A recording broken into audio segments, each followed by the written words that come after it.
ایک ایک سال سے بھائی بہنوں میں بات چیت بند ہے, کوئی ان کو ہوش ہی نہیں ہے یار. ایک ایک سال گزر جاتا ہے, بات چیت نہیں ہو رہی ہے, ناراض ہیں, ایک دوسرے کی جڑیں کاٹ رہے ہیں. ایک صحابی نے عرض کیا, یا رسول اللہ میرے بھائی مجھ سے بات نہیں کرتا, سال بہت عرصہ ہو گیا. آپ نے فرمایا وہ اگر رشتہ داری توڑتا ہے تم جوڑنے کی کوشش کرو. یعنی غلطی اس بھائی کی تھی نا. آپ نے فرمایا پھر بھی تم جوڑو. فرمایا میں جوڑنے کی کوشش کرتا ہوں پھر بھی وہ رشتہ داری توڑتا ہے. پھر آپ نے فرمایا وہ اپنے لیے جہنم کی آگ کا ٹکڑا خرید رہا ہے. یعنی تمہارا فرض ادا ہو گیا, اب وہ اپنے لیے آگ کا انتظام کر رہا ہے. تو رشتہ داری توڑنا بھی کبیرہ گناہوں میں سے, بولو بھائی, ایک بڑا گناہ ہے. تو جب اور توڑنا جیسے گناہ ہے, جوڑنا ثواب بھی ہے. اور جڑتی کیسے ہے؟ روکڑا. بھائی کو ہدیہ دیا کریں پیسے, بہن کو پیسے, لفافے میں پیسے. پیسے کمبخت سانپ بن کے بیٹھ گئے ہیں, خرچ کرنے کے لیے تیار نہیں ہے. روکڑا خرچ کرو, سمجھ رہے ہو. گزارش عرض ہے, میرے بچے اور میری بہنوں میں ناراضی چل رہی ہے جس کی وجہ سے آنا جانا بند ہے. اگر میں بہنوئی کے گھر جاتا ہوں تو بچے ناراض ہوتے ہیں, گھر کا ماحول خراب ہوتا ہے. جبکہ سب کو سمجھاتا ہوں کوئی نہیں مانتا. میرے بچوں کی بھی غلطی ہے. کیا یہ قطع تعلق میں آتا ہے؟ بچوں میں اور بہنوں میں ناراضی چل رہی ہے. کس کی بہنوں میں؟ یعنی بچوں کی بہنوں میں, یعنی ان کے بچوں میں ابا کی بہنوں سے ناراضی چل رہی ہے. ابا کی بہنیں پھوپھیاں ہوتی ہیں, ماں کی جگہ ہوتی ہیں. ناراضی کا محل ہے ہی نہیں ہے. بڑا چھوٹے سے ناراض ہو, چھوٹے کو بڑے سے ناراض ہونے کا آپشن بولو بھائی ہے ہی نہیں. یہ کوئی تو ناراضی کا وہی غلط ہے. زیادہ سے زیادہ انہوں نے ناانصافی کر دی ہوگی, تو بس یہ ہوتا ہے کہ پھر تھوڑا تعلق, تھوڑا ریزرو رہ لو. ایک روایت میں نے سنی تھی, حضرت ابو ہریرہ رضی اللہ تعالی عنہ کسی محفل میں حدیث بیان کر رہے تھے. تو جمعرات کا دن تھا, حضرت ابو ہریرہ اس میں وعظ کیا کرتے تھے کہیں کوفہ میں یا بصرہ میں. تو وعظ کے دوران انہوں نے کہا کہ میں دعا مانگوں گا, مجھے ڈر ہے کہ کوئی قطع رحمی کرنے والا اگر محفل میں ہوا تو اس کی وجہ سے دعا ہماری رد نہ ہو جائے, تو توبہ کر لو جو بھی رشتہ داری توڑنے والا ہے. تو ایک شخص اٹھا اور چلا گیا, اور کچھ دیر کے بعد واپس آیا. لوگوں نے پوچھا کیا تھا؟ اس نے کہا میں نے اپنی پھوپھی سے 1 سال سے بات نہیں کی تھی, ناراضی تھی.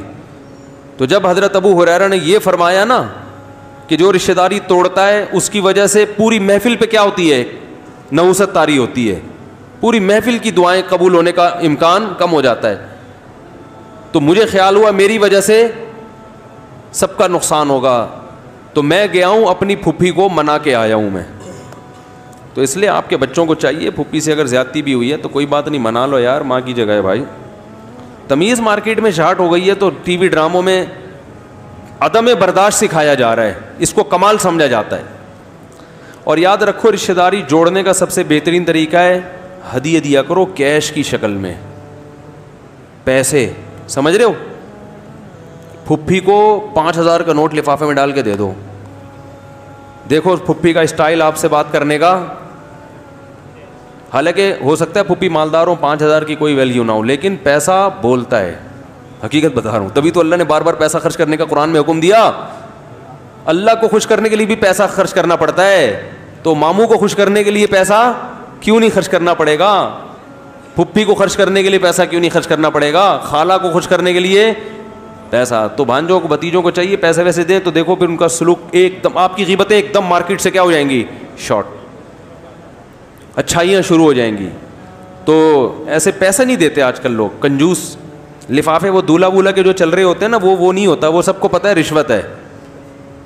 وہ ہم نے بھی دیا تھا تو انہوں نے بھی دیا, تو انہوں نے چونکہ ہماری شادی میں پیسے دیے تھے, تو چونکہ ان کے بچہ پیدا ہوا تھا تو ہم نے 500 روپے دیے تھے, تو ہمارے بچہ پیدا ہو تو 1000 تو وہ دیں گے, تو ہم نے ان کو 5000 دیے تھے, تو ہمیں یہ ٹوپی ڈرامہ ہے, یہ ہدیہ. اس سے نفرتیں پیدا ہوتی ہیں کمبخت کے تیسرا بچہ پیدا ہو گیا. ہمارے ایک پیدا ہوا تھا, 5000 لفافے میں ملے تھے, اس کمبخت کے ایک پیدا ہوا, ہم نے بھی 5000 دے دیے. کمبخت پیدا ہی کرتے چلا جا رہا ہے. آسٹریلیا والا حساب ہو جاؤ گا. آسٹریلیا میں ایک بچہ پیدا کرنے پر گورنمنٹ کی طرف سے الاؤنس ملتا تھا, تو بعض پاکستانیوں نے کا بزنس ہی یہی تھا کہ دبا کے کیا پیدا کرو؟ بچے. کوئی کام کرنے یہی کام ہے بس. تو گورنمنٹ نے یہ قانون ہی چینج کر دیا, بھائی پورا پیسہ تو یہ لوگ کھائیں. انہوں نے کہا کوئی کام نہیں کرو, اسپیڈ بڑھا دو. سمجھ رہے, جتنی اسپیڈ پاکستان میں تھی اس سے تھوڑی اسپیڈ بڑھا دو. تو گورنمنٹ پیسے دیتی ہے بچوں کے, تو پاکستانی بیچارے ہر جگہ جا کے قانون ہی چینج کروا دیتے ہیں یار. میں نے ان لوگوں سے کہا, آسٹریلیا کے پاکستانیوں سے, یار گورنمنٹ قانون چینج کرے نہ کرے پھر بھی اسپیڈ وہی رکھنا ہے آپ نے.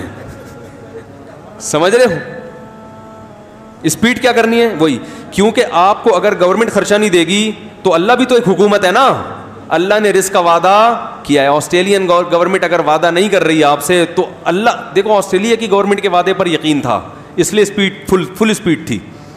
اللہ نے جو کہا ہے کہ میں اسے رزق دوں گا, اللہ کے وعدوں پہ یقین نہیں آتا.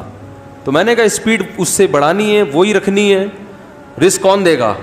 اللہ دے گا. تو اللہ کے وعدوں پر پھر نتیجہ یہ نکلے گا آسٹریلیا میں آپ کا ریشو مسلمانوں کا بہت زیادہ ہو جائے گا اور غیر مسلم اقلیت میں چلے جائیں گے. تو اسلام کو بھی فائدہ. پھر آپ کے جب آپ بوڑھے ہوگے, آپ کی اولاد ہوگی, صحیح ہے نا, وہ آپ کی خدمت کریں گے. ہر لحاظ سے فائدہ ہی فائدہ ہے. پشتوں میں فائدہ بولتے ہیں, اردو میں فائدہ بولتے ہیں. بھائی سوال پوچھا ہے, ہمارے ہاں اگر کوئی لڑکی نامحرم سے بے تکلف ہو کر کانفیڈنس سے بات کرتی ہے تو لوگ اسے پڑھا لکھا اور قابل سمجھتے ہیں, جبکہ اللہ نے تو اس سے منع کیا ہے. اللہ میاں نے خواتین کو مردوں سے فری ہونے کی اجازت نہیں دی ہے. کوئی ضرورت کی بات ہو تو وہ کانفیڈنس کے ساتھ بھی کی جا سکتی ہے, وہ گھبراتے ہوئے تھوڑی کرے گی, ٹانگیں کانپ رہی ہوں گی. تو کانفیڈنس ہونا بری چیز نہیں ہے, لیکن فری ہونا یہ بری چیز ہے. فری بس اپنے میاں کے ساتھ ہوا کریں. کیا کسی نامحرم کے ساتھ نظر کی حفاظت کرتے ہوئے کرکٹ یا فٹ بال کھیل سکتے ہیں؟ یار مارکیٹ میں کیا کیا چیزیں آ رہی ہیں, کیوں کھیلیں گے بھائی؟ کتنی نظر کی حفاظت کرو گے, کھمبے سے لگ جاؤ گے. جائز نہیں ہے بھائی. اب میں مردوں میں کھیلو جا کے یار. ویسے بھی آدمی زنانیوں میں, اچھا ہم بچپن میں سنا کرتے تھے کہ لڑکیوں میں لڑکا گھوں کھاتا, یہ بچپن میں سنتے تھے ہم. پہلے تو مس گیدرنگ کا رواج ہی نہیں تھا. جب بھی شادی بیاہ ہوتی ہے مردوں کا الگ ہوتا, خواتین کا الگ. یہ تو اب شروع ہوئی ہے. تو کوئی مرد اگر خواتین کے جو ہے وہ تمبو میں گھس جاتا تھا نا, تو لوگ اس کو گالیاں دیتے تھے, کیا بھائی بالکل ہی بے شرم آدمی ہے, عورتوں میں جا کے بیٹھا ہوا ہے, زنانہ. تو مرد مردوں میں اچھا لگتا ہے, مرد کی نیچر ہی نہیں ہے عورتوں میں جا کے بیٹھنا. سمجھ رہے ہو, اس کو شرم آتی ہے اس سے, ویسے ہی برا لگتا ہے. تو اس لیے آدمی بنو آدمی. بچوں, لڑکا بھی اگر لڑکیوں میں زیادہ کھیل رہا ہے نا اس کی کلاس لو, اس لیے کہ جو بچہ لڑکا لڑکیوں میں کھیل رہا ہے وہ اپنی نیچر پہ نہیں ہے. وہ لڑکیوں میں وہ کھیل رہا ہے, آپا کھیل رہا ہے, گڑیا گڈا کھیل رہا ہے. وہ لڑکوں سے بولو بھائی تو جا کے فٹ بال کھیل باہر جا کے, ٹھیک ہے نا, لڑکوں میں کھیل, بنٹے کھیل, مارم پیٹی کھیل, تجھ پہ یہ کھیل اچھے لگتے ہیں, یہ لڑکیوں کے کھیل ہیں. ہمیں یاد ہے ہمارے والدین, ہمارے بھائی اس چیز کی بڑی نگرانی کرتے تھے بچپن. والدین اس کا بڑا خیال کرتے تھے کہ لڑکا لڑکیوں میں تو نہیں کھیل رہا, تو وہ چاہتے تھے بھائی لڑکوں میں جا کے کھیلو. تو بچپن سے ہی لڑکیوں میں اور کو ایجوکیشن میں وہ زنانی طبیعت کے پیدا, زنانی سمجھتے ہیں, لیڈیز پن پیدا ہو جاتا ہے آدمی میں. وہ پھر ٹھرکی بنتا ہے, ہر وقت گھسا رہے گا عورتوں میں, شادی نہیں کرے گا وہ.